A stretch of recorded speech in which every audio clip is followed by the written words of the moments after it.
Hello বন্ধুরা, আজকের video mobile medical ইউনিটের উপর, যেটি আমাদের শামসেরগঞ্জের রেসপেক্টেড বিএমএস স্যার এবং ভাসাইপাকুর গ্রামের প্রধান দ্বারা উদ্বোধন করা হলো।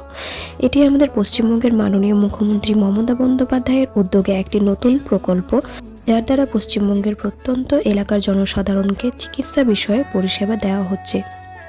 এই ক্যাম্পের অ্যাক্টিভিটিগুলো বলতে free NCD clinic, paediatric clinic, gynae clinic, eye clinic and general health checkup from respected doctors. তার সঙ্গে সঙ্গে free x ray, blood test, ECG এবং প্রয়োজনীয় ওষুধপত্র দেওয়া হচ্ছে।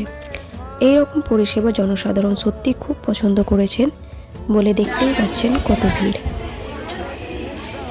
এখানে মডার্ন টেকনোলজি সম্পন্ন এক্স-রে মেশিন দ্বারা এক্স-রে করা হচ্ছে। ব্রেকে একটু চা খেয়ে এনার্জি বুস্ট করলাম। এভাবেই সকাল 9টা থেকে 5টা অবধি কাজ কমপ্লিট করে বাড়ি আসা হলো। আজকের ভিডিও এই পর্যন্ত।